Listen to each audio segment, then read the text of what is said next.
Hello friends, आज की class में आपका स्वागत है। आज का टॉपिक बहुत ही इंटरेस्टिंग है। क्लास 11 मैथ्स चैप्टर 1 में एक्सरसाइज 1.3 हम स्टार्ट करने जा रहे हैं। एक्सरसाइज 1.3 स्टार्ट करने से पहले इसके बारे में मैं जो भी इसमें चीज़ें आएंगी बेसिक, वो सारा आपको समझाने वाली हूँ विस्तार से। तो वीडियो में आप एंड तक बने रहिएगा। एक एक कॉन्सेप्ट को आपको जो है क्लियरली समझाया जाएगा कि एक एक वर्ड, एक एक सिंबल क्या चीज़ है। तो आप वीडियो में बने रहिएगा। सबसे पहले है सबसेट के बारे में जानते हैं। सबसेट क्या होता है? सेट मैं पहले वीडियोज में बता चुकी हूँ। Set is a well defined collection of object. अब सबसेट के बारे में बात हो रही है। सबसेट की भी वही डेफिनेशन होगी, सब सेट मतलब कि सेट का छोटा हिस्सा। ठीक है, तो इसके लिए 2 सेट्स होने जरूरी हैं। एक हम सेट ले लेते हैं ए और एक है बी। ठीक है, अब इसको पढ़ेंगे कैसे। A is subset of B. सबसे पहले आप जान लीजिए सबसेट का ये सिंबल होता है। ये आपको सिंबल दिख रहा है, इस तरह से बनाया जाता है। ये सी टाइप का है, ये सबसेट है। तो हम इसे पढ़ेंगे कैसे। A is subset of B if every element of A, यानी ए का हर एलिमेंट बी में होना जरूरी है। इसका मतलब ये है कि ए के अंदर एलिमेंट जो भी हैं वो बी के बराबर भी हो सकते हैं और बी से छोटे भी हो सकते हैं। आपको ये बात ध्यान रखनी है कि ए का हर एलिमेंट भी आपको मैंने बताया था पिछली वीडियो में। नहीं अगर पता है तो आप वीडियो को जरूर देखिएगा, लिंक में डिस्क्रिप्शन में आपको मिल जाएगा। तो ए का हर एलिमेंट बी में होना चाहिए, तभी कहलाएगा ए इज सबसेट ऑफ बी। इसको हम दूसरे तरीके से भी लिख सकते हैं, ये मिसलेनियस में आपके यूज होंगी, तो बहुत ध्यान से समझना है इसको कि इफ ये एक एलिमेंट है, दिस इज एलिमेंट, कि मान लीजिए कोई एलिमेंट है ए, वो बिलोंग करता है सेट को ए को। This is symbol of belong, इसको बिलोंग पढ़ते हैं, ये सबसेट है। If element A belongs to a set A, तो इम्प्लाइज, इसको इम्प्लाइज पढ़ते हैं। इम्प्लाइज इसका मतलब ये है कि ये जो एलिमेंट है वो बी को भी बिलोंग करेगा। चलिए हम एक एग्जाम्पल से और अच्छे से क्लियर करते हैं। एग्जाम्पल समझते हैं हम इसका। एक सेट ले लेती हूं मैं ए। अच्छा, ए और बी आप कोई भी नाम दे सकते हैं, कैपिटल में सेट का नाम होता है, ध्यान रखना। ये एलिमेंट स्मॉल में है, एलिमेंट है ये। तो ए हमने एक सेट ले लिया 1 2, और बी ले लिया 1 2 3। तो हम ये देख रहे हैं कि इसका जो हर एलिमेंट है 1 इसके अंदर है, 2 भी इसमें है। तो every element of A is in B. Every element of A is in B. So therefore A is subset of B. Is this clear? Clear? Okay. Now example number 2. Let's take another example. If A is 1 2 3 and B is another set 1 2 4 5. Now अब देखेंगे कि इसमें जो है एक element 1 इसमें है, 2 भी है, बट क्या 3 इसमें है? नहीं है। सिंस जो element 3 is not in B, ठीक है, जो 3 है डज नॉट बिलोंग, इसको बिलोंग बोलते हैं, और जब क्रॉस कर देते हैं तो डज नॉट बिलोंग, क्या पढ़ते हैं? Does not belong to B. तो A is not subset. Subset ये होता है, नॉट इसे बोलते हैं सबसेट ऑफ B। 2 एग्जांपल से मैंने क्लियर कर दिया। तो इससे आपको एक बात समझ में आ गई होगी कि अगर ये इसका सबसेट है तो इसका हर एलिमेंट B में होना चाहिए। ये इतना क्लियर हुआ आप लोगों को? चलिए अब हम नोट करते हैं कुछ नई बातें। Note number 1। नोट 1, पहला 1 पॉइंट है कि if A is subset of B, अगर ए बी का सबसेट है और बी भी ए का सबसेट है, तो इसका मतलब ये है इफ एंड ओनली इफ ये ए और बी बराबर होंगे। क्लियर हुआ? इसका मतलब ए का हर एलिमेंट बी में होगा और बी का हर एलिमेंट ए में होगा। अगर इसी एग्जाम्पल को हम चेंज कर दें, यहाँ 3 भी लिख दें, तो ए इज सबसेट ऑफ बी हो जाएगा और बी इज सबसेट ऑफ ए हो जाएगा। इसका मतलब ए और बी इक्वल है, यानी इक्वल सेट कहलाएंगे। या उल्टा भी बोल सकते हैं हम इसको कि ए इक्वल टू बी है, that means A is subset of B और B is subset of A होगा। क्लियर हो रहा है ये आपको? ओके, क्लियर हो गया तो आगे बढ़े हम लोग। चलिए नेक्स्ट पॉइंट पे चलते हैं।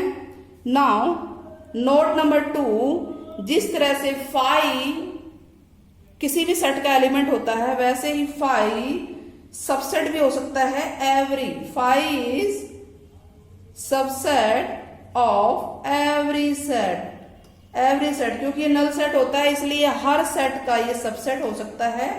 Note number 2। तीसरी बात, नोट नंबर 3 कि कोई भी सेट अपने आप का सबसेट हो सकता है। ए सबसेट ऑफ ए अपने आप का सबसेट है। नोट नंबर 4 कि अगर कोई सेट है, इफ मान लीजिए कोई एक सेट है, अ set A has only one element, उसके अंदर एलिमेंट ही एक है। जैसे अब एक सेट ए है, इसमें सिर्फ वन ही एलिमेंट होता, ओनली वन एलिमेंट होता, तो हम ए को बोलते A is called singleton set. Singleton मतलब कि सिंगल है उसके अंदर, ठीक है, सिंगलटन सेट। क्लियर हुआ? चलिए हम और एग्जांपल लेते हैं। जो हमने नेचुरल नंबर वगैरह पढ़े थे उसमें हम चेक करते हैं कि सबसे छोटा क्या था हमारा, नेचुरल नंबर। नेचुरल नंबर क्या होते हैं? काउंटिंग नंबर होते हैं, काउंटिंग है ना। उससे बड़ा आ गया होल नंबर था आपका W, ठीक है। उससे बड़ा होता है इंटीजर Z। ये कैसे पता? नेचुरल नंबर काउंटिंग है, होल नंबर 0 से स्टार्ट है, उसमें काउंटिंग आती है। That means N is subset of W और W is subset of integer, ठीक है। और जो Z है, Z किसका सबसेट होता है? रैशनल नंबर का। और रैशनल किसका सबसेट है? रियल नंबर का, क्योंकि रियल नंबर का -∞ से ∞ तक कुछ भी हो सकता है। तो इस प्रकार से अगर हम उनकी तुलना करें तो नेचुरल नंबर सबसेट है होल नंबर का, और होल नंबर सबसेट है इंटीजर का, और इंटीजर सबसेट है आपका रैशनल नंबर, और रैशनल नंबर सबसेट हो सकता है रियल नंबर का। क्या इररेशनल नंबर है रियल नंबर का सबसेट? यस, क्योंकि रियल नंबर में सारे रैशनल प्लस इररेशनल सारे नंबर आ जाते हैं। तो इस तरह से आपको क्लियर हो गया होगा सबसेट क्या होते हैं, ठीक है। एक्सरसाइज बहुत इजी है 1.3, बट उसके बेसिक आपको जानना जरूरी है, क्योंकि ये आगे तक आपके काम आएंगे। जब तक आप मैथ लेंगे, जितनी क्लास तक ये बेसिक चीजें आपके काम आएंगी, तो इसको बहुत ध्यान से समझिएगा। तो अब ये सबसेट तो हो गया हमारा। नेक्स्ट टॉपिक है इंटरवल, ठीक है। इंटरवल, ठीक है। इंटरवल के हम interval as subset of real number. अच्छा, रियल नंबर होता कहां से कहां तक है? हमें ये पता है जो नंबर लाइन है, एक नंबर लाइन है, यहां -∞ से लेकर इन्फिनिटी तक सारा इंटरवल होता है। अगर मैं बीच में 0 बना दूं तो ये आपका पॉजिटिव रियल नंबर है, नेगेटिव रियल नंबर है, और ये है आपका पॉजिटिव रियल नंबर, यही है ना। अब इसके अंदर अगर हम कोई 2 पॉइंट ले लें और वो उसका इंटरवल बना दें कि वो 2 पॉइंट की सीमा बन जाए, तो वो कहलाएगा सबसेट ऑफ रियल नंबर। क्या कहलाएगा? Subset of real number. चलिए हम लेते हैं, लेट A, B, कोई 2 हमने पॉइंट ले लिए, वो बिलोंग करते हैं R को, और A को हम B से छोटा ही मान लेते हैं, ठीक है। नंबर लाइन से क्लियर होगा ये आपको। तो 4 सिचुएशन बनेंगी, 1 2 3 4। फर्स्ट सिचुएशन को समझते हैं। ये रियल नंबर है, -∞ से लेकर इन्फिनिटी। हमने 2 पॉइंट ले लिए, A और B, और ये इसकी बाउंड्री हो, ये पूरा इसका कवर करेगा एरिया, यानी सारे पॉइंट इसके बीच में जो आ रहे हैं सारे A और B के अंदर आएंगे। और अगर ये गोले को मैं भर दूं तो ये कहलाएगा कि इसमें A और B भी इंक्लूड हैं, ठीक है। तो इसको बोलेंगे, अगर इसको इंटरवल के रूप में लिखेंगे तो इसको बोलेंगे क्लोज इंटरवल। क्या बोलेंगे? क्लोज्ड। 4 सिचुएशन है, क्लोज्ड इंटरवल। क्लोज इंटरवल को डिनोट किससे करते हैं? A और B से। मतलब A और B रियल नंबर का पार्ट है, A और B कोई भी एलिमेंट हो सकता है रियल नंबर का, और A और B के बीच में जितने भी आएंगे पॉइंट, जितने भी नंबर्स आएंगे सारे इसके अंदर आएंगे, इंक्लूडिंग A एंड B। इसको ऐसे पढ़ते हैं, क्या पढ़ते हैं? Including A and B।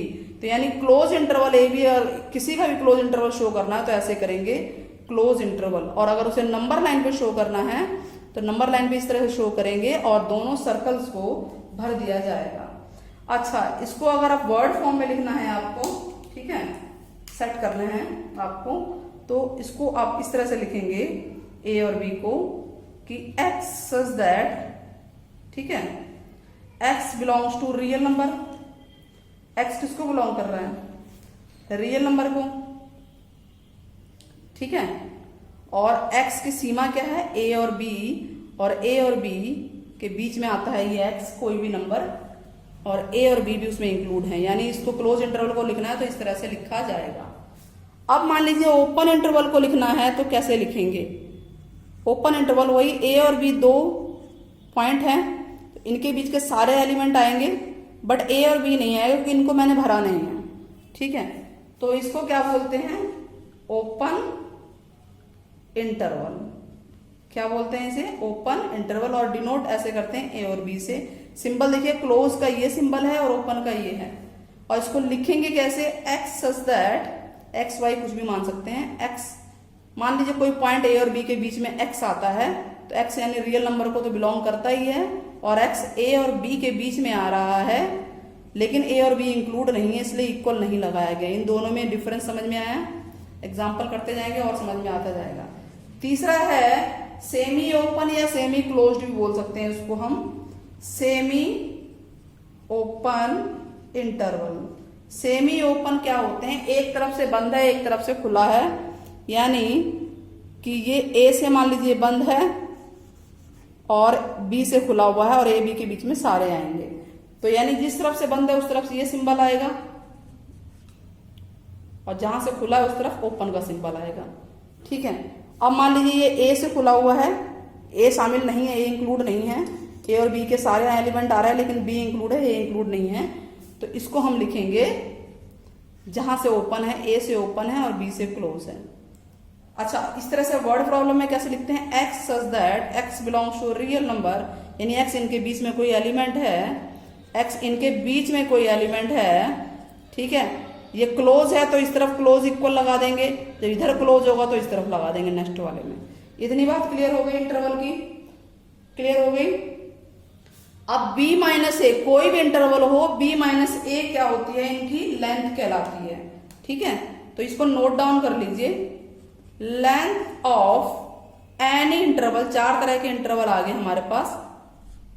Length of any interval हमेशा b माइनस होगी, बड़े में से छोटा माइनस होगा। हम मान के चल रहे हैं कि a छोटा है b से, जो छोटा है उसे पहले लिखेंगे। वैसे भी नंबर लाइन पे लेफ्ट साइड में छोटे आते जाते हैं, और राइट जैसे हम बढ़ते हैं वो बड़ी गिनती आती जाती है। ये होता है ना नंबर लाइन, तो छोटी क्लास में पढ़ते आ रहे हैं कि राइट में जाएंगे उतना ही प्लस होगा, लेफ्ट में रहेंगे उतना ही माइनस होगा।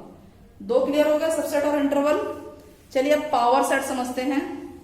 पावर सेट के लिए सबसेट जानना जरूरी है। तो पावर सेट क्या होता है?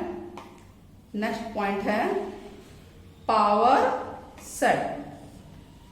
जितने भी सबसेट होंगे किसी सेट के, उसका कलेक्शन पावर सेट कहलाता है। The collection of all the subsets of a set is called power set, और इसको डिनोट करते हैं P ऑफ, अगर A सेट का नाम है तो P ऑफ A, ठीक है। क्लियर हुआ? चलिए हम एग्जांपल लेते हैं। कोई सेट A है 1 और 2, इसके सबसेट्स बताइए क्या होगा। सबसे पहला सबसेट क्या होगा? 5 से स्टार्ट करना है, दूसरा 1, तीसरा 1 2 सिंगल पहले लेंगे, और चौथा होगा 1 2। इसके अलावा बन सकता है कुछ? नहीं बन सकते ना। एक तो यही बनेगा, ये इसका बन सकता है सबसेट, क्योंकि 1 इसमें आता है, ये भी आता है, ये वाला भी आ रहा है। तो पावर सेट ए अगर हमें लिखना है, इसका पावर सेट क्या है, तो जितने भी हमें सबसेट आए हैं उसको कलेक्ट करके लिखना है। कलेक्ट करके यानी इस तरह से लिखना है, ठीक है। ध्यान से देखना है। और ये क्योंकि पावर सेट है तो ये भी एक सेट है, तो सेट का सिंबल लगेगा। अब ये सारे इसके एलिमेंट बन गए, यानी ये इसका एलिमेंट है। 5 is element of power set ए, इस तरह से। 1 नहीं, ये जो सेट है 1, ये इसका एलिमेंट है। ध्यान रहे, ये इसका एलिमेंट है पावर सेट का। 1 और 2 ये नजर आ रहा है, ये एलिमेंट है पावर सेट के। समझ में आया? ये सारे एलिमेंट हैं, यानी टोटल एलिमेंट कितने हैं पावर सेट के? टोटल एलिमेंट आपके यहाँ पे 4 हैं। तो इन जनरल इसके टोटल एलिमेंट कितने हैं? टोटल एलिमेंट्स हैं ऑफ पावर सेट ए 4। अभी जनरल फॉर्म क्या होती है?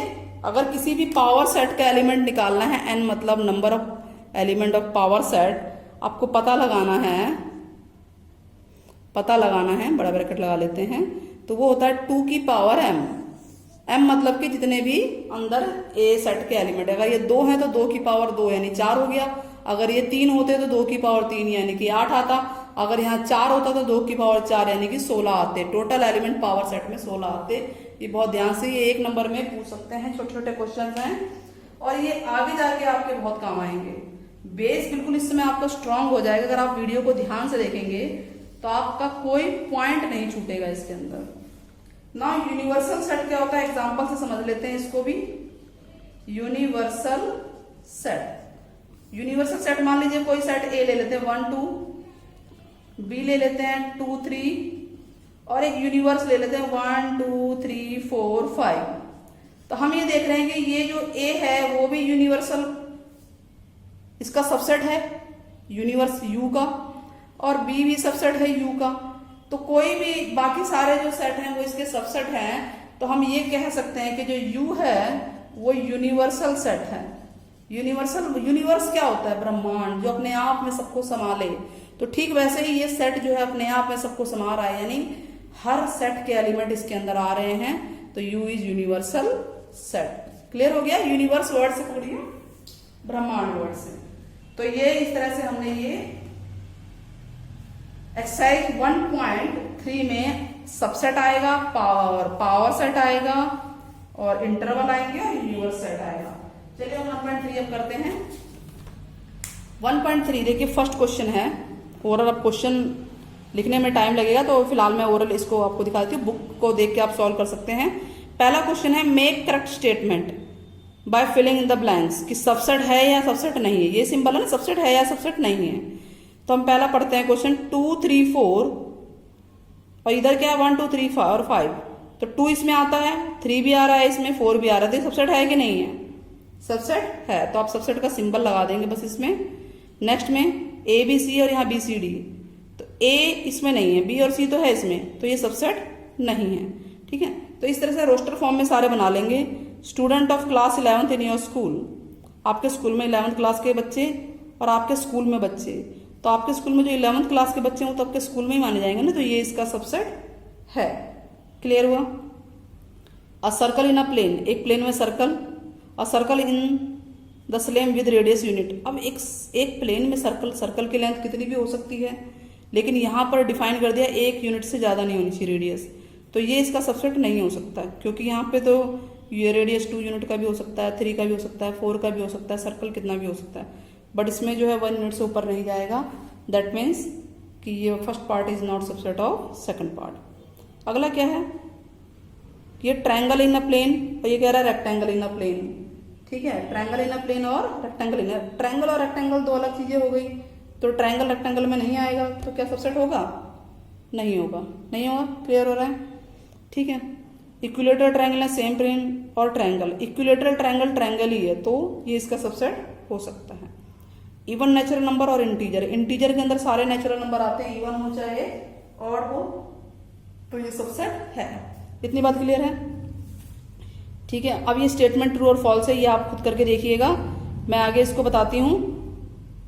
पहला है ये सेट दे रखा है, इसको ध्यान से देखना है। क्वेश्चन नंबर 3 को ध्यान से देखना है आपको। जरा मैं लिख दूं इसको। क्वेश्चन नंबर 2 हो जाएगा A 1 2 3 4 और 5। आप ये बता सकते हैं कि A में कितने एलिमेंट है? यस। आप बोलेंगे 1 2 3 4 5 एलिमेंट है। No, wrong. एक ये एलिमेंट है, ये एलिमेंट है, ये आपस में एक पूरा है, ये पूरा कंबाइन है, जुड़ा हुआ है। तो ये एक एलिमेंट कहलाएगा। This is single 1 element. तो टोटल एलिमेंट इसमें 4 ही हैं। एक ये है, एक ये है, एक ये 5 है। क्लियर हुआ? तो पहला पार्ट पूछ रहा है, पहला पार्ट क्या पूछ रहा है? पहला पार्ट है कि 3, 4 दिस इज एलिमेंट। ध्यान रहे ये एलिमेंट है, ना कि कोई सेट। ठीक, क्योंकि ये एक सेट के अंदर है तो ये एलिमेंट है। तो क्वेश्चन ये पूछा जा रहा है क्या 3 4 सेट सबसेट है ए का?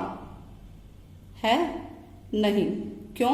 आप बताएंगे ये फॉल्स है because it is an element. No, ठीक है, ये रॉन्ग है, ये रॉन्ग स्टेटमेंट है, इनकरेक्ट है।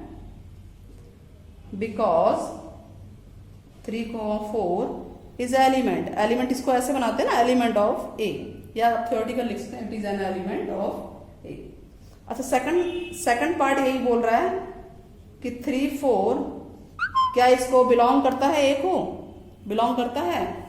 यस, क्योंकि ये एलिमेंट है ही, बिलोंग का मतलब है, तो ये करेक्ट है। ये जो इनकरेक्ट है उसको आपको बताना है क्यों इनकरेक्ट है, आपको करेक्ट करके बताना है।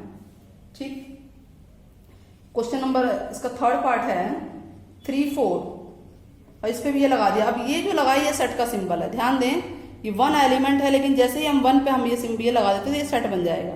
ये खुद अपने अंदर एलिमेंट है, लेकिन ऊपर से एक बार और हम सेट का सिंबल लाएंगे, अब ये सेट बन गया। तो क्या ये सबसेट है? यस, ये है, ये सबसेट है। क्यों सबसेट है ये? क्योंकि ये सेट का सिंबल लग गया। अगर अंदर वाला बोला था तो वो एलिमेंट है, बाहर वाला सबसेट है। ये क्लियर हो रहा है? ठीक है, चलिए 9th पार्ट देखते हैं। 5 बिलोंग्स टू ए। तो 5 तो हर एलिमेंट हर सेट को बिलोंग करता है, तो ये आपका ट्रू है। ठीक है, ठीक है।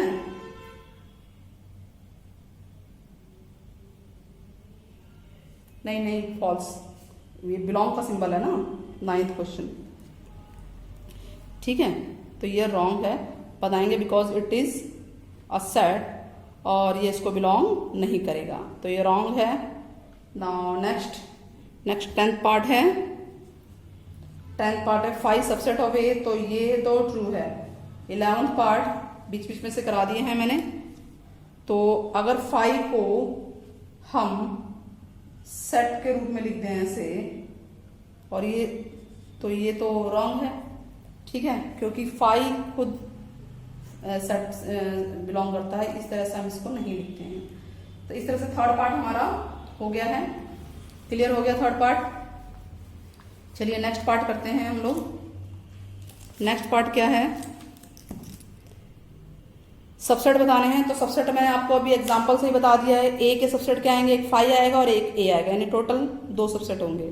ध्यान रहे 2 की पावर चलता है m, एक 1 एलिमेंट है तो 2 की पावर 1, यानी कि 2 सबसेट आएंगे और पावर सेट में भी उतने ही एलिमेंट होंगे जितने सबसेट हैं। तो इसमें कितने होंगे?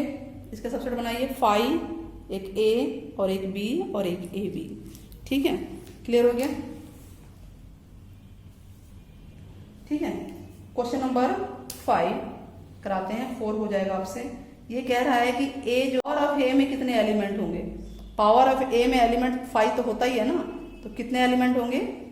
1 एलिमेंट। क्लियर हो गया? 1 एलिमेंट। ठीक, चलिए क्वेश्चन नंबर हम 6 करते हैं। क्वेश्चन नंबर 6 का फर्स्ट पार्ट है x such that x belongs to real number और x -4 और 6 के बीच में लाई करता है। ध्यान देना है आपको, ठीक है।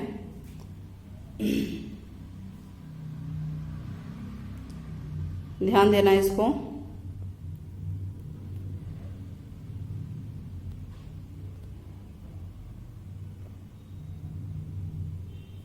हाँ, अब इसको क्या लिखना है? हमें इंटरवल की फॉर्म में लिखना है। तो आप ये 4 और 6 लिख देंगे, -4 और 6 लिख देंगे, क्योंकि यहाँ पे क्लोज है। एलिमेंट यही होता है ना, -4 और 6, ये क्लोज है, इधर से इक्वल है तो ये क्लोज का सिंबल आ जाएगा, यहाँ इक्वल नहीं है तो ये ओपन आ जाएगा। बस इस तरह से लिखना है और कुछ नहीं लिखना इसके अंदर। सेकंड पार्ट देख लो। सेकंड पार्ट क्या है? x such that x belongs to real number और x की वैल्यू -12 ऐसे पढ़ते हैं इसको, और -10 के बीच में है। आपको इंटरवल फॉर्म में लिखना है, तो -12 लिखेंगे और 10 लिखेंगे, क्योंकि यहाँ इक्वल नहीं है तो ये दोनों ही ओपन है, क्योंकि -12 और 10 इंक्लूड नहीं है। क्लियर हो रहा है? Question number 7। अब इसके बाकी 2 पार्ट हो जाएंगे। क्वेश्चन नंबर 7 का फर्स्ट पार्ट है -3, 0 ओपन इंटरवल है, इसको इस फॉर्म में लिखना है। तो लिखते हैं, कैसे लिखेंगे? x such that x belongs to real number और x किसके बीच में आ रहा है, -3 और 0 के बीच में, -3 और 0 के बीच में x आ रहा है, क्योंकि वो ओपन है तो यहाँ इंक्लूड नहीं होगा, और ये हमने सेट बना दिया इस फॉर्म में। समझ में आ गया, सेट बिल्डर फॉर्म में बना दिया हमने। इस तरह से सारे क्वेश्चंस हो जाएंगे आपके। अगर कोई क्वेश्चन नहीं होता है तो कमेंट बॉक्स में मुझे बताइएगा। प्लस में वीडियो अगर पसंद आई हो तो मेरे चैनल को लाइक, सब्सक्राइब और शेयर जरूर कीजिएगा। तब तक के लिए जय हिंद। नेक्स्ट वीडियो में मैं और कुछ इंटरेस्टिंग भी लेकर आऊंगी।